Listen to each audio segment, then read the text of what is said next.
Okay. Hey, everybody, and welcome back to the podcast. Today we have the one, the only original Anita Farrelly. Hi, Anita. Hi there. So happy you're here. Now, she is one of my ultimate best success stories, and I cannot wait to share her success and her story with all of you to inspire you that dreams come true, that the impossible can become possible, and you can do it. You just have to claim it. So congratulations, Anita. Let's get started. Tell the group, introduce yourself, what you do, how you help people. Sure. My name is Anita Farrelly. I am a registered nurse. I've been a nurse for 30 years now. If there's anything in nursing, I have probably done it from hospital administration, ICU, bedside. But ultimately, I always had a desire to have my own business. And I spent many years in management. And what I loved the most about it was mentoring people and coaching them. And really, it was about helping them be successful. And so flash forward now, I own my own IV vitamin and hydration business. I've had that for 3 years now, and I do coaching on the side for new business owners who are looking to start their business. I host a conference once a year, which is a kind of industry leading conference for IV clinic owners to learn more about the industry. And then I moonlight and teach and train providers really all over the world in ozone therapy, which is a specialized infusion for IV businesses. Amazing. So you're healing lives, helping people. I heard the ozone therapy, on a side note, helps people with cancer Yeah, because it oxygenates their body and it oxygenates, it triggers our own body to produce antioxidants that protect our healthy cells. And so chemotherapy is not selective. It's going to attack both the cancer, but also our healthy cells. And so with ozone done synergistically, it's amazing for the side effects. So it okay. really helps prevent that fatigue and the brain fog, and just protect the healthy cells despite the toxins that are coming into their body or that are in their body.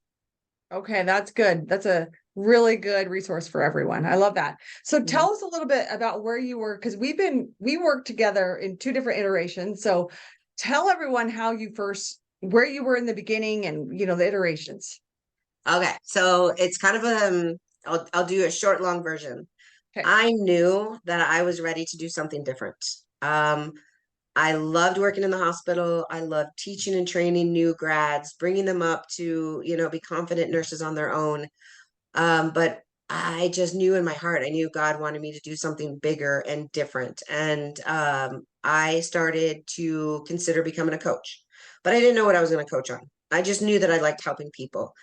I also knew I loved being on a stage and making a bigger impact. And I knew that I just had the affinity for that. I could really connect with people in large groups. So I decided to write a book. I was 48. I wrote a book called Warrioristic Women, Creating Confidence, Boundaries, and Peace of Mind.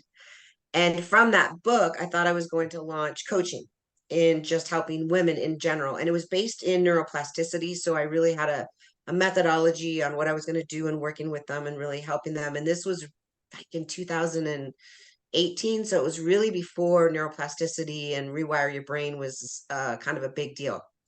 Mhm. I'm driving home from work one day and I don't even know what I'm listening to because I don't usually listen to music. I listen to podcasts and stuff like that. But I hear something about Amanda, and what all I heard was something about being on a stage.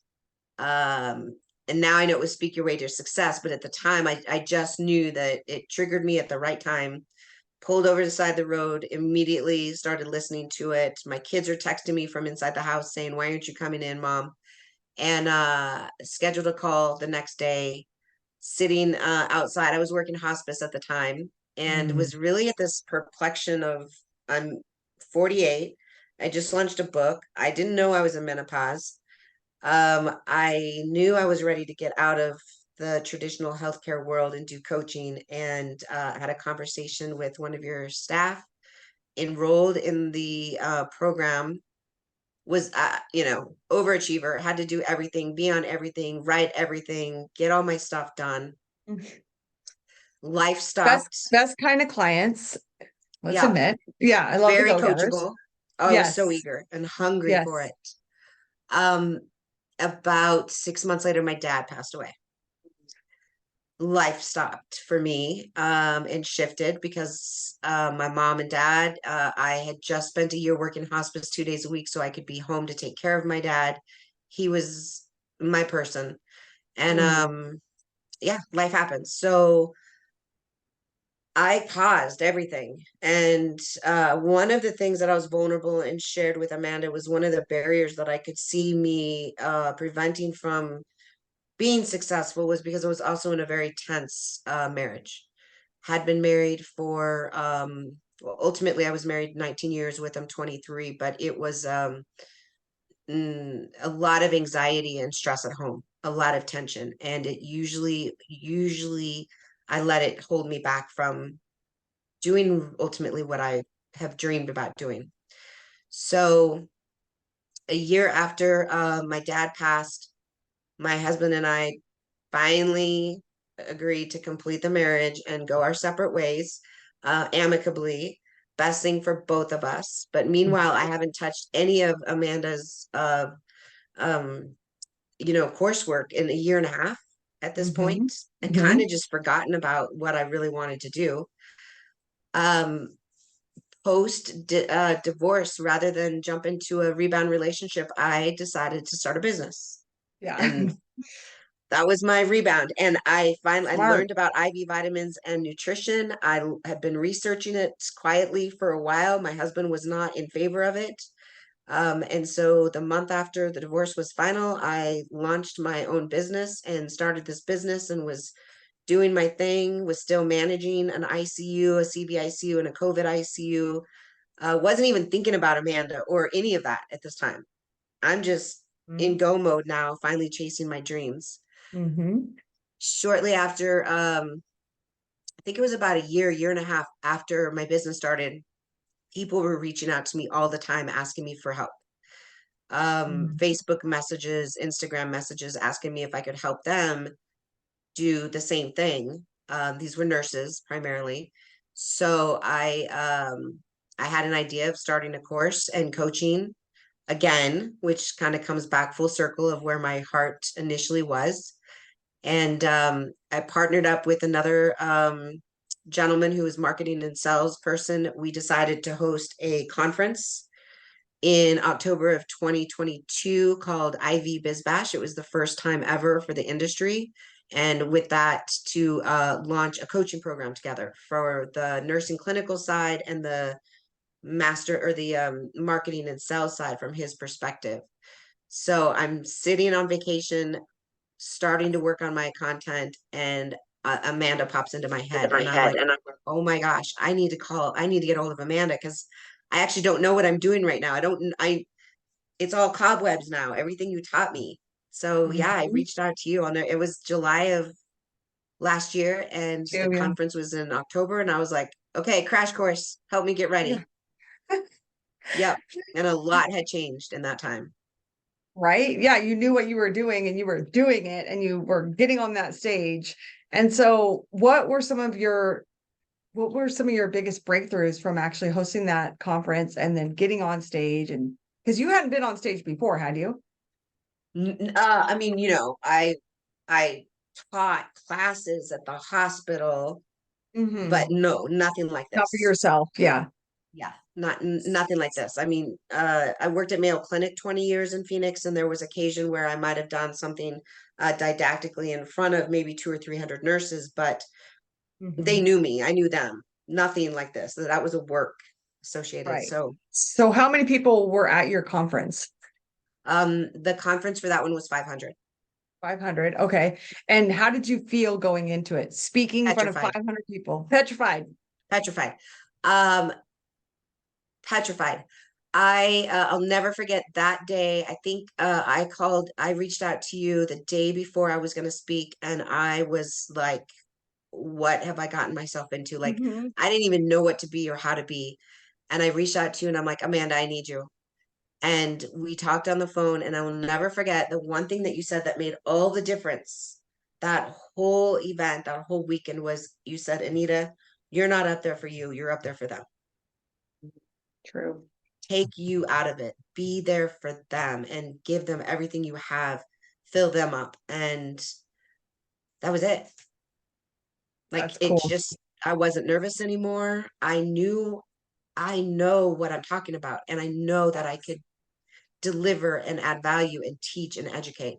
I just Mhm. needed to get me out of the way.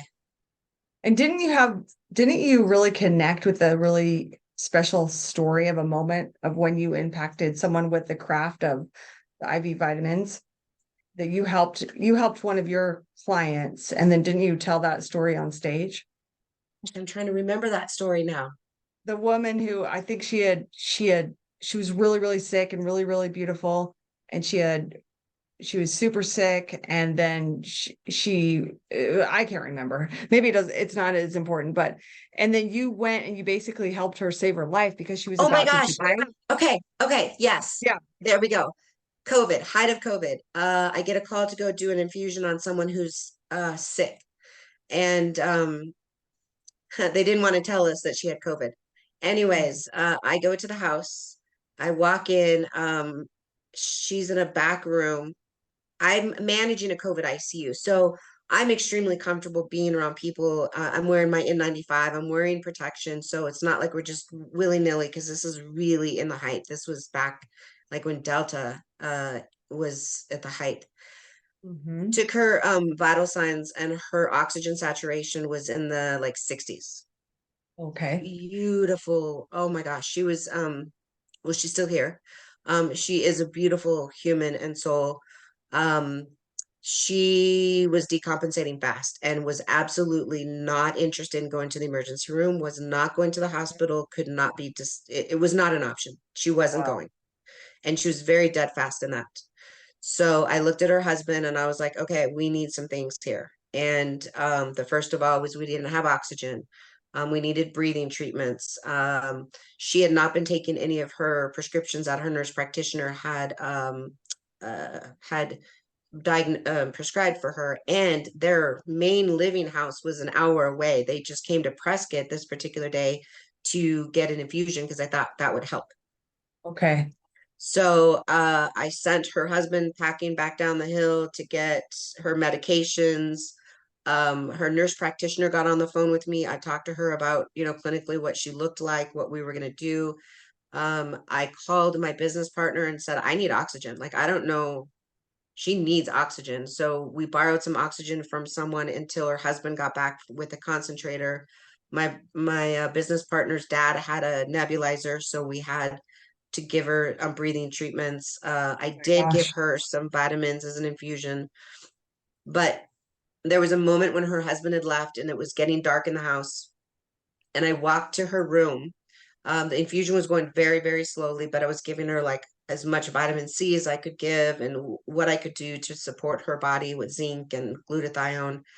I opened up the door and she was sleeping, and then she opened up her eyes, and I tiptoed into her and I leaned down and I said to her, don't worry, I won't leave you.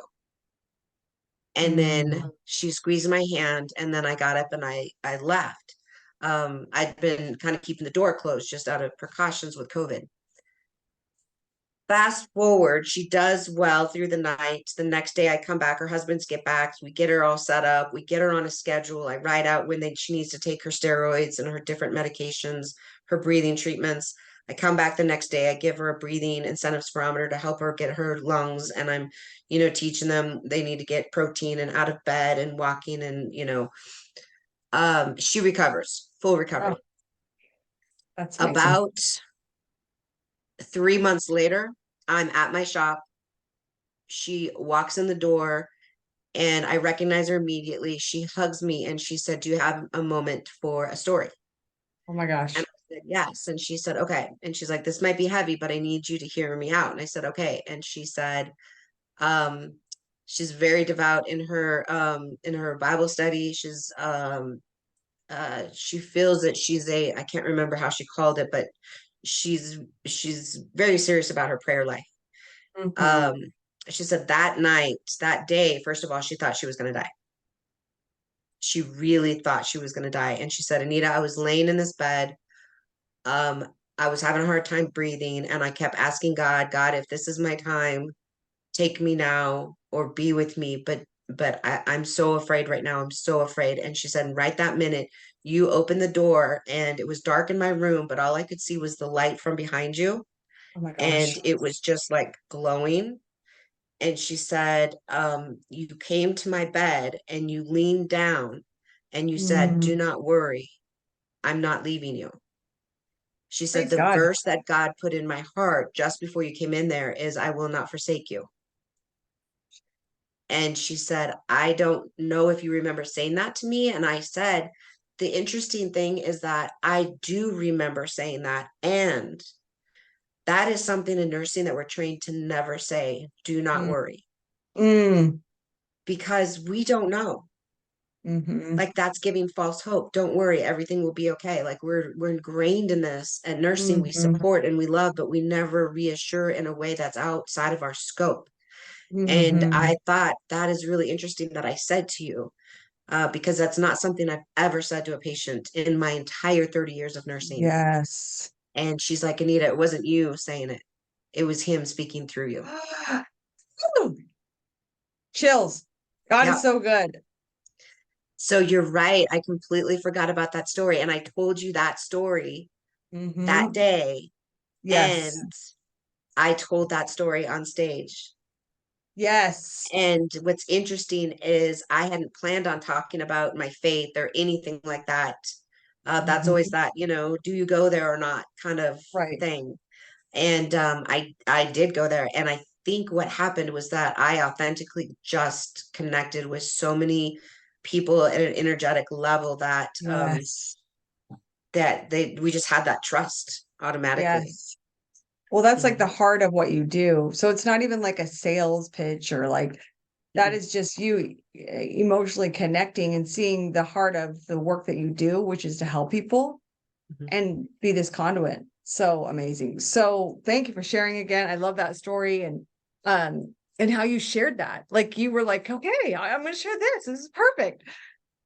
Yeah, I Oh, completely forgot about that. I'm like, who was it? Who was it?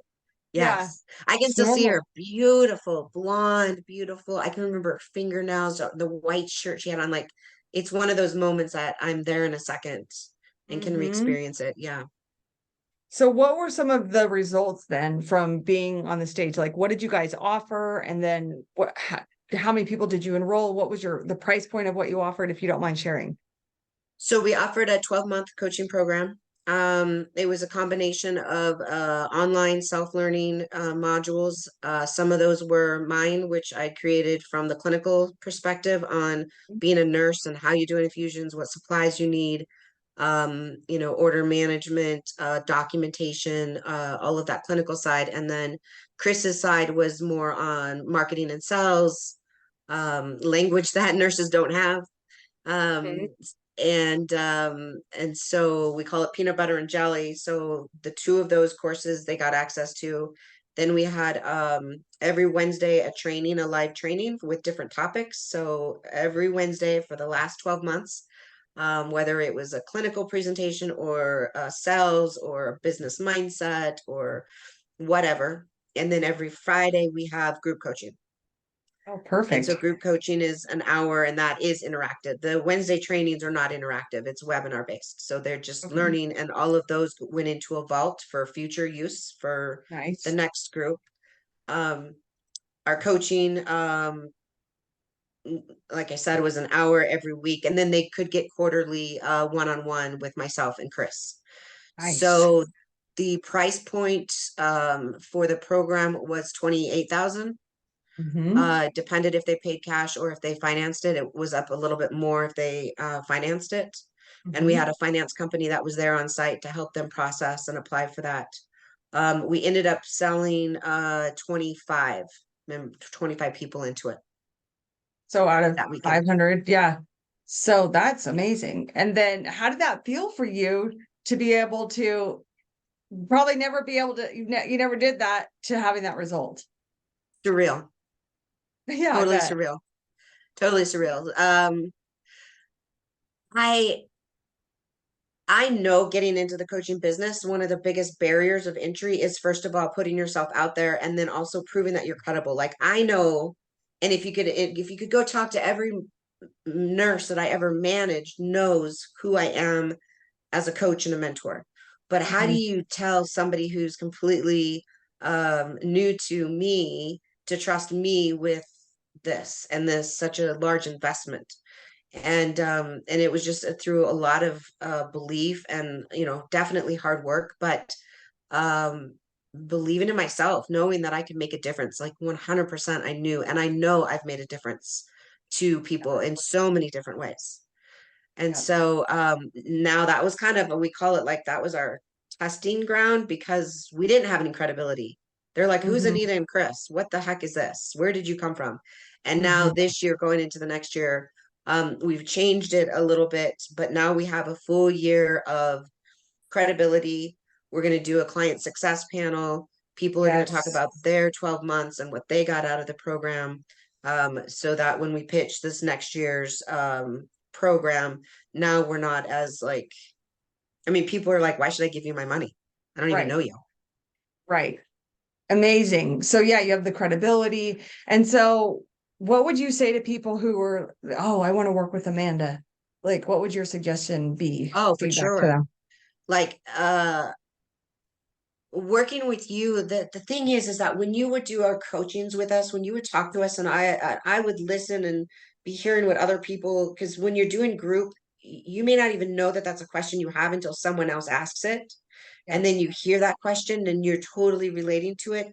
And Amanda, every single time um you you knew your stuff. Like, I can't even be on the court and tell you an example, but every single time somebody said, well, what about X, Y, and Z, um you had a frame of reference and a way of putting it that simplified it and was very actionable and made sense, and Hmm. everyone in the group could get a takeaway and it could be applicable even if they don't have the exact same circumstances.